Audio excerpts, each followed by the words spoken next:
नमस्कार दोस्तों, मैं आचार्य के.एस. शास्त्री वास्तु एवं ज्योतिषाचार्य फलित ज्योतिष सिद्धांत में आपका स्वागत करता हूं। मित्रों, फलित ज्योतिष सिद्धांत में हम आपको तुला लगन तक की बात कर चुके हैं। आज अध्याय 57 में वृश्चिक लगन के आधार पर कौन कौन से ग्रह शुभ होंगे और कौन कौन से ग्रह अशुभ होंगे, इसकी चर्चा करेंगे। मैंने बहुत आसान तरीके से आपको लग्नों के भाव बताए, उन भावों के नाम बताए कि कौन से भाव को त्रिक भाव कहते हैं, कौन से भाव को केंद्र कहते हैं, किस भाव को त्रिकोण कहते हैं, किस भाव को त्रिषडाय कहते हैं, कौन से भाव मारक होते हैं। ये मैंने बहुत आसान तरीके से आपको बताया है। भाव वही रहेंगे, उनमें कोई तब्दीली नहीं होगी, कोई बदलाव नहीं होगा। लगन के अध्ययन में हम उन भावों में अलग अलग राशियां देख रहे हैं। लगन में जो राशि आ जाती है, हम क्रम से देख रहे हैं। मेष राशि से लेकर के तुला राशि तक, तुला लगन तक हमने आप लोगों को बता दिया है। वो लगन में बैठी हुई राशि जो आती है, उसी से आगे की गणना करते हैं। इस बात को आप आसानी से समझ पा रहे होंगे। आज जो चर्चा है हमारी वृश्चिक लगन की है, और वृश्चिक लगन में कौन कौन से ग्रह शुभ होते हैं और कौन कौन से अशुभ होते हैं। अब भावों को आप समझ पा रहे होंगे, तो भावों के आधार पर ही आज हम गणना करते हैं। हम पहले लगन की कर रहे थे, केंद्र की कर रहे थे, त्रिकोण की कर रहे थे, त्रिषडाय त्रिकोण त्रिक की कर रहे थे। अब इन भावों को हम समझ चुके हैं। तो लगन में हमारी कौन सी राशि उदय हो रही है? वो वृश्चिक राशि उदय हो रही है। लगन कौन सी हो गई हमारी? वृश्चिक लगन हो गई। जो लगन में ये पूर्वी क्षितिज पर जो राशि उदय होती है, जिस समय जातक का जन्म हुआ है, उस समय जो राशि आकाश मंडल में उदय होती है, वो यहाँ लगन में लिखी जाती है। ये भाव कभी चेंज नहीं होते, इनमें राशियाँ चेंज होती रहती हैं। हम आपको बार बार इन चीज़ों को बता रहे हैं। मैं दो एक लगन की बात करके, चर्चा करके आगे आपको फलित की तरफ या भावों के कारकत्व की तरफ को ले जाता, लेकिन नहीं, मेरा उद्देश्य आप लोगों को सिखाना है, बताना है, और इसका आप लाभ उठा सकें, ये मेरा उद्देश्य है। ज्योतिष आपके जीवन में किस तरह से लाभ देगी, उसकी हमारा अध्ययन ये चल रहा है। वृश्चिक लगन में तो हमने पहला पॉइंट लिखाया था कि लग्नेश सदैव शुभ होता है।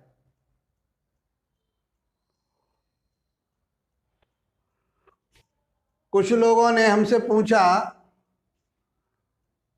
कि जी लगने सदैव शुभ होता है, वो 8वें भाव का भी उसकी दूसरी राशि हो जाए तो, 6ठे भाव में हो जाए तो, 12वें भाव में हो जाए तो, वो कहीं की दूसरी राशि कहीं की भी हो जाओ, लेकिन लगने से हमेशा शुभ होता है। ऐसा शास्त्रों में कहा है, सदैव शुभ होता है।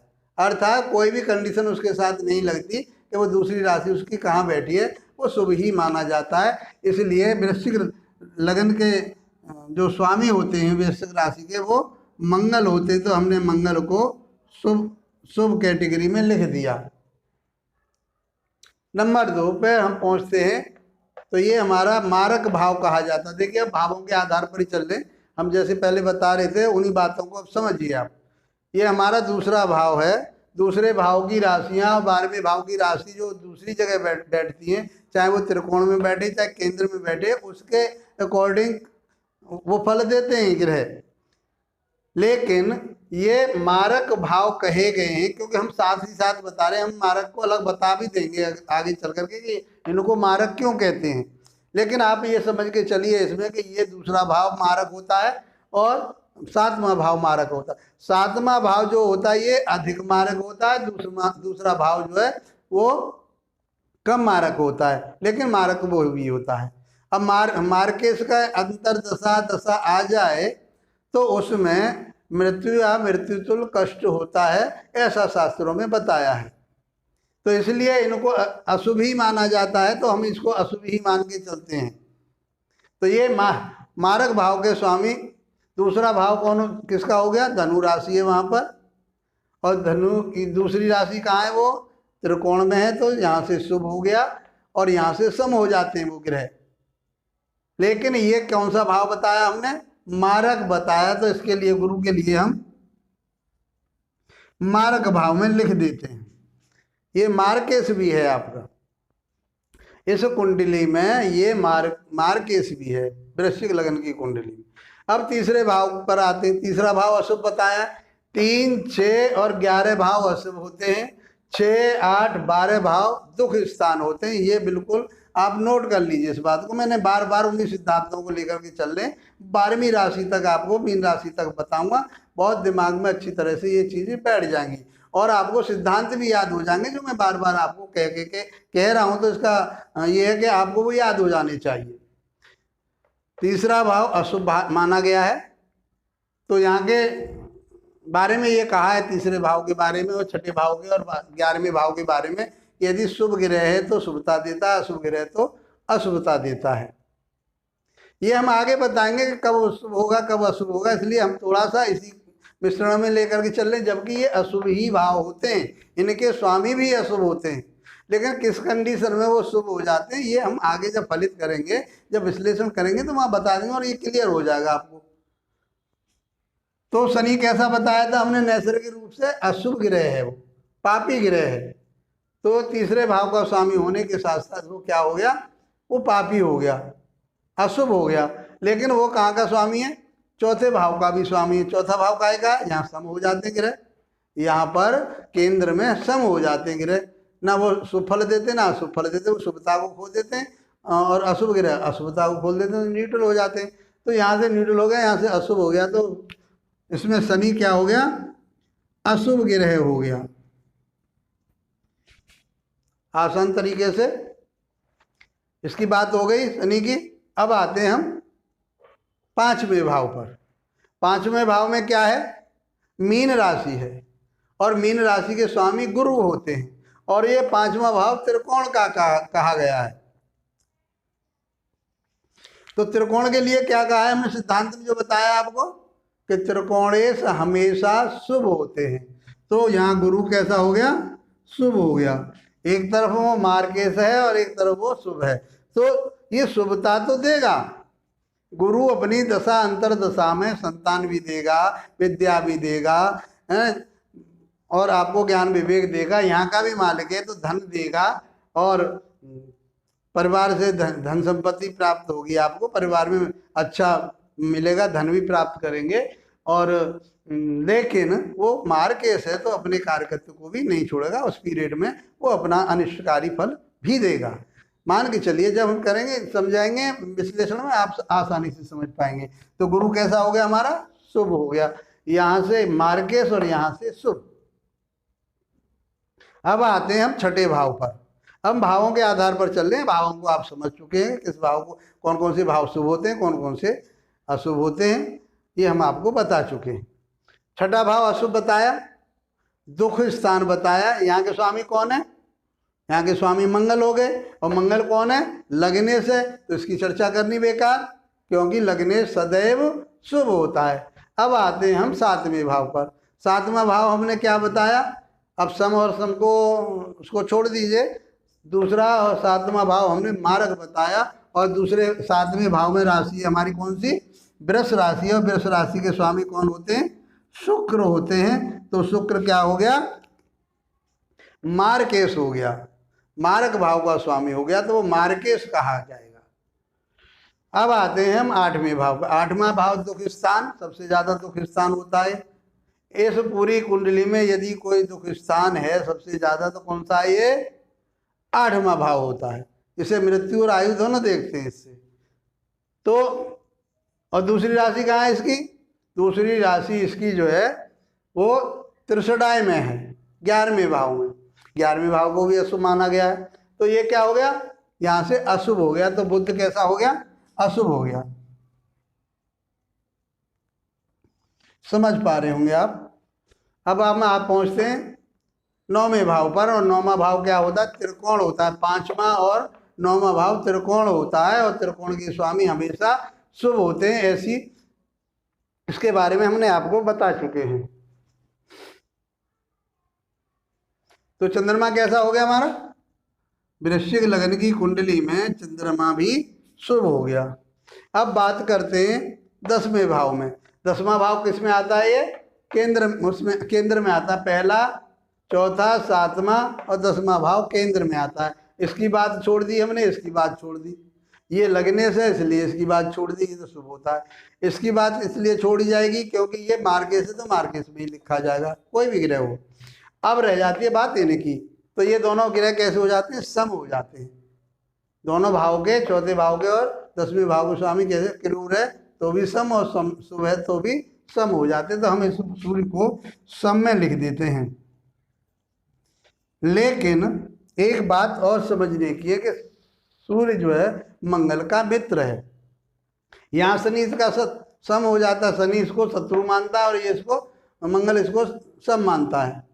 तो यहाँ पे भी ये अशुभ माना जाएगा। शुक्र की बात इसलिए नहीं की कि शुक्र भी एक दूसरे को सम मानते हैं, लेकिन शुक्र मार्केस है तो इसको मार्केस में हमने लिख दिया निर्विवाद रूप से। ये मार्केस है तो मार्केस ही रहेगा, चाहे इसकी दूसरी राशि 12 में पढ़िए चाहे किसी में पढ़िए, मार्केस तो मार्केस ही रहेगा। जैसे लग्नेश की बात होती है वैसे ही मार्केस की बात होती है। समझ पा रहे होंगे आप। शुक्र क्या हो गया? मार्केस। अब सूर्य की बात हुई है, तो सूर्य कैसा? सूर्य हमने बताया केंद्र के स्वामी सम हो जाते हैं। दुनिया की बातें न करके कि वो शुभ होते हैं तो शुभता छोड़ते हैं और अशुभ होते हैं तो अशुभता, लेकिन ये क्या करते हैं? ये सम हो जाते हैं। लेकिन क्या है कि सूर्य जो है मंगल का दोस्त है, और मंगल इसको मित्र मानता है, ये इसको, सूर्य मंगल को मित्र मानता है। तो कुछ शुभता की तरफ ही रहेगा, अशुभता की तरफ नहीं रहेगा। सम तो है, लेकिन कैसा सम है? वो शुभता वाला सम है। समझ में आई होगी बात। अब बात करते हैं हम छठे की। छठे की बात हो गई बुध की, 7वें की बात हो गई। मार्केस में हमने दोनों को बता दिया, यहाँ से गुरु हो गया, यहाँ से शुक्र हो गया। इस प्रकार से हमने वृश्चिक लग्न में देखा कि कौन कौन से ग्रह शुभ हैं और कौन कौन से ग्रह अशुभ हैं, और वो अपना परिणाम क्या देंगे। तो वृश्चिक लग्न में मंगल, गुरु और चंद्र, ये तीनों ग्रह शुभ माने जाएंगे। ये अपना रिजल्ट शुभ ही देंगे। शनि और बुध ये अशुभ फल देंगे। गुरु और शुक्र ये मार्केस हैं, तो ये बहुत कष्ट देंगे। समझ लीजिए इस बात को, ये बहुत कष्ट देंगे, अशुभ कष्ट देंगे, मृत्यु तुल्य कष्ट देंगे। अब वो कब कष्ट देंगे, कब शुभ फल देंगे, ये बात आपको समझने की है। जब इनकी दशा अंतर दशा आएंगी, शुभ ग्रहों की अंतर दशा में, शुभ ग्रहों की महादशा में, शुभ ग्रहों की अंतर दशा जब आएगी तो वो शुभ परिणाम देंगे। यही काल चक्र होता है, यही समय होता है कि भाई हमारा समय अब अच्छा नहीं चल रहा। इसका मतलब ये है किसी बुरे ग्रह की प्रभाव उनके ऊपर चल रहा है, तो वो हम दशा और अंतर दशाओं से निर्धारित करते हैं उस समय को। ये ज्योतिष में इसकी गणना है। दशा अंतर दशाएं भी आपको बताएंगे जब इसका जब दशाओं पे पहुंचेंगे। हम एक सीरियल से ले रहे हैं। आप हमारे जो जितने वीडियो आ रहे हैं आपके पास, यदि आप उनको क्रम से देखेंगे तो मैं समझता हूँ कि आप आसानी से ज्योतिष को सीख पाएंगे और लाभ उठा पाएंगे। यदि आपका पीछे कुछ रह भी गया है तो हमारी ये लग्नों की जो चर्चा चल रही है, इसमें भी कौन सा ग्रह किसका मित्र होता है, कौन सा ग्रह किसका शत्रु होता है, कौन सा सम होता है, ये भी लेके चल रहे हैं, और भावों की बातचीत चल रही है। ये तात्कालिक स्थिति है, वो हमारी नैसर्गिक स्थिति थी जो उन ग्रहों में वास्तविक रूप से पाई जाती है। मान लीजिए मंगल में गुरु की अंतरदशा चल रही है, तो ये बहुत अच्छा परिणाम देगी। गुरु कहाँ के मालिक हैं? यहाँ संतान के मालिक हैं, ज्ञान विवेक के मालिक हैं, शिक्षा के मालिक। यहाँ से भी ये धन के मालिक हैं, परिवार के मालिक हैं, वाणी के मालिक हैं। यहाँ जब हम ग्रहों के भावों के जब हम कारकत्व बताएंगे तो आप समझ पाएंगे कौन से भाव से क्या देखेंगे हम। असली विश्लेषण तो भावों के आधार पर होगा। अभी तो हम ग्रहों को समझ रहे हैं। अब ये मान लीजिए गुरु यहाँ का मालिक होकर के यहाँ बैठ गया, यहाँ बैठ गया, यहाँ बैठ गया, यहाँ बैठ, कहाँ बैठा, यहाँ बैठ गया, तो फिर यहाँ के भी फल देगा, जहाँ बैठा होगा वहाँ के फल देगा, यहाँ देख रहा होगा वहाँ के फल देगा। ये सारी चीज़ें बहुत आसान तरीके से आप समझ पाओगे और बहुत अच्छा विश्लेषण कर पाओगे, ये मुझे उम्मीद है। मान लीजिए शनि में बुध की दशा चल रही है, बुरा समय चल रहा है क्योंकि अशुभ ग्रह हैं। बुध में शनि की अंदर दशा चल रही है, समय अच्छा नहीं है, आपको नुकसान देगा। क्या नुकसान देगा? ये छोटे भाई बहनों का है, ये घर का परिवार का है। ना आप घर मकान बना पाएंगे, ना आप जो है वाहन ले पाएंगे, ना छोटे भाइयों से कलेश करवाएगा। तो कहाँ बैठा है फिर उस जगह को भी देखेंगे, वहाँ पे भी अपना रहे। इसी तरह से धीरे धीरे अब थोड़ा थोड़ा मैं मिक्स करता चल रहा हूँ, क्योंकि अब हमारी 4 राशियाँ 4 लगने और रह गई हैं। उसके बाद में फिर आप मिलाना सीख जाएं, तो मैं थोड़ा थोड़ा सा कुछ कहीं कहीं मिला देता हूँ उसको, तो आप समझते रहिए, ध्यान में रखिए। जो समझ में बात नहीं आ रही उसको नोट कर लीजिए। मान लीजिए गुरु में शुक्र की दशा चल रही है, कष्टकारी रहेगी क्योंकि मार्गशीर्ष की दशा है। उस समय आपको पीड़ा होनी ही होनी है। इवन इन ग्रहों की दशा अंतर दशा में मृत्यु तक हो सकती है, क्योंकि ये मार्ग के इसमें क्या संदेह करना। यदि उनकी स्थिति बढ़िया है, शुभ ग्रह देख रहे हैं, तो वो मृत्यु तुल्य कष्ट फिर भी देंगे आपको। समझिए दोस्तों, बहुत आसान तरीके से लग्नों का विश्लेषण चल रहा है। इस अध्ययनों जो हमारे अध्ययन चल रहे हैं लग्नों के, इनको आप समझ पा रहे होंगे। और आपको ये ज्योतिष ज्ञान अच्छा लग रहा है, आपको परिधि ज्योतिष अच्छा लग रहा है, तो उसको लाइक कीजिए, शेयर कीजिए, सब्सक्राइब कीजिए, बेल आइकॉन को दबाइए। कमेंट बॉक्स में अवश्य बताइए हमारे लिए कोई बात समझ में नहीं आई है, तो वहाँ से आप कुछ हमें लिख के देंगे तो हमारा भी एक उत्साहवर्धन होता है, और हम कोशिश करेंगे और नई नई चीज़ें आपको उसमें, जैसे शास्त्रों में अभी ये पूरी चीज़ नहीं, जब आप अध्ययन करोगे तो आपको बहुत कुछ मिलेगा। ये निचोड़ बता रहे हैं आपको, सारांश बता रहे हैं आपको, इससे बहुत अच्छे ज्योतिषी बन पाएंगे। इसी के साथ आप लोगों का धन्यवाद, नमस्कार।